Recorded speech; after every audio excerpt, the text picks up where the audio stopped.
Պաշտպանել են հայկական շահը, մշտապես իրենց հեղինակությունը, իրենց ռեսուրսները եւ իրենց բոլոր հնարավորությունները օգտագործել են հանուն Հայաստանի Հանրապետության։ Այս իրավիճակում իշխանության համար ո՞րն է վտանգավորությունը կամ վտանգավորության գիծը։ Դա այն է, որ ստեղծված իրավիճակում այդպիսի մեծ հեղինակություն ունեցող անձը արտահայտել է դիրքորոշում, դա արտահայտել է հրապարակային, պաշտպանելով հայոց եկեղեցին, պաշտպանելով այն ինստիտուտը, որը հայոց ինքնությունն է պահպանել դարերով եւ հազարամյակներով եւ այս իրավիճակում թիրախավորվել է։ Մինչեւ այս ինչ էր թիրախավորվել Մայրաթորը, որովհետեւ Մայրաթորը եւս այն կենսունակություն ապահովող ինստիտուտներից է եղել, որ այսօր հիմնական խոչընդոտն է հայ իշխանությունների հակահայ քաղաքականության իրացմանը, որ արտահայտում է գրեթե բոլոր հարթություններում։ Այն, որ այսօր մարդիկ քաղաքական դաշտից, հասարակական դաշտից պարզապես քաղաքացիներ եկել են եւ իրենց սատարումն են հայտնում, սա այն տասնամյակների աշխատանքի արդյունքն է, որը յուրաքանչյուրը տեսել է եւ բնականաբար դա այսօր իր արտահայտումը ստանում է նաեւ այստեղ այս իրավիճակով պայմանած, որովհետեւ այստեղ որևէ մեկը որևէ հավաք չի հրավիրել, որևէ միջոցառում չի կազմակերպել։ Այն մարդիկ, ովքեր այստեղ կանգնած են, բոլորը տեսել են, ֆիքսել են լրատվամիջոցներով, սոցիալական ցանցերով եւ եկել են, եւ սա այն գնահատականն է, որը Սամվել եւ Կարեն Կարապետյանները վաստակել են իրենց աշխատանքով, հանուն իրենց ժողովրդի եւ հանուն իրենց պետության, որը կրկնում եմ աշխարհի բոլոր հատվածներում երկրի ներսում, դրսում բոլոր տեղեր օգտագործել են, իրացրել են։ Նիկոլ Փաշինյանը նրանց ճակերտավոր բարերարներ է անվանում։ Նիկոլ Եվ Փաշինյանը նրանց ձայնը ինչ են սկսել ակտիվանալ, նրանց կլրեցնեն այնպես, որ այլևս նրանց ձայնը լսելի չլինի։ Նիկոլ Փաշինյանը 2018 թվականից փորձել է լրացնել բոլոր այն ուժերին, այն գործիչներին, ովքեր իրենց քաղաքական դիրքորոշումը չեն կիսել, իրենց մոտեցումները չեն կիսել եւ առաջնորդվել են բացառապես պետական շահերով։ Հիմա այս փուլում որպես թիրախ խնդրել են Սամվել Կարեն Կարապետյաններին, հաշվելով այն հանգամանքը, որ այսօր բավական հստակ նաև իր հանրային ուղերձով Սամվել Կարապետյանը հանդես եկավ իր սատարում հայոց եկեղեցու, արժևորելով նրա դերը այս հարյուրամյակների, հազարամյակների ընթացքում եւ իր անվերապահ աջակցությունը հայտնելով հայոց եկեղեցուն։ Բնականաբար այս իրավիճակում բոլոր այն ուժերը, մարդիկ, գործիչները, ովքեր հանդես են գալիս ազգային դիրքերից, ովքեր հանդես են գալիս այս պարագայում նաև հայոց եկեղեցու պաշտպանության տեսանկյունից, բնականաբար թիրախավորելու են եւ ես չեմ կարծում, թե իրենց համար Կարապետյանների ընտանիքի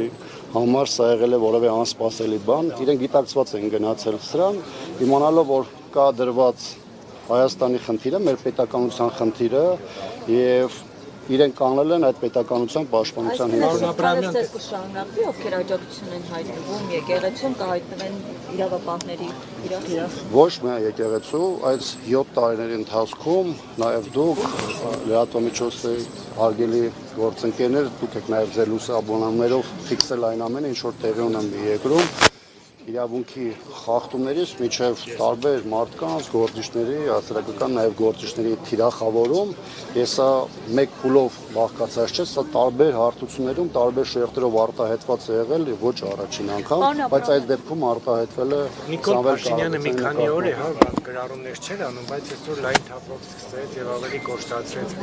իր գրառումների բովանդակությունը, ինչով եք պայմանավորում եւ մի քանի օրվա լռությունը եւ այսօրվա արտահայտել այս Դա պայմանավորված է նրանով, որ ինքը լավագույնս գիտակցում է, թե ում հետ գործ ունի, Սամվել Կարապետյանը ունի բավականին մեծ հեղինակություն, ոչ միայն երկրի ներսում, այլ դրսում, սրբազանների հետ կապված իրավիճակը բնականաբար ստեղծված իրավիճակում փոխկապակցված է, որտեղ Սամվել Կարապետյանը հանդես է եկել որպես Մայրաթորի հայոց եկեղեցու պաշտպանության դիրքերից եւ բնականաբար այս տեսանկյունից հարվածները ուղղված են ոչ միայն հոգեվորական են, այլ բոլոր այն մարդկանց, ովքեր այս փուլում վճռական են եւ իրենց դիրքորոշումը հրապարակային արտահայտում են։ Ինչ եք կարծում, արդյոք այս սատարումն է ոստիկանների ճակերտավոր հապաղելու պատճառը։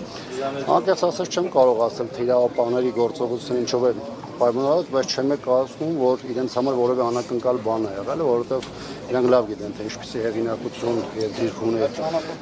Կարապետյանների ընտանիքը եւ մեր երկրում եւ երկրից դուրս եւ ստեղծված իրավիճակում կարծում եմ գործելուց առաջ յուրաքանչյուրը պետք է մեկ քայլ առաջ մտածի, նոր շարժվի, որովհետև ապօրինի հրամաններ կատարելը ոչ միայն պատասխանատվություն է ենթադրում այդ ապօրինի հրաման տվողներին, այլ դրանք կատարողներին։ Հատկապես որ ոստիկանությունը առասրակուժային համակարգը լավագույնս տիրապետում է, թե ինչ հրամաններ է իրենց իջեցվում, դրանց քաղաքական բնույթը, դրանց անօրինական բնույթը եւ ովքեր դրա տակ մտնում են, դրա համար վաղ թե ուշ պատասխան են տալու։ Դուք ներս մտել եք, տեսել եք պարոն։ Ոչ, ես պարոն Կարեն Գարապետյանի հետ եմ հանդիպել, ոչ, Կարեն Գարապետյանի հետ եմ քիչ առաջ զրուցել, խոսել ենք մի փոքր իրավիճակի մասին,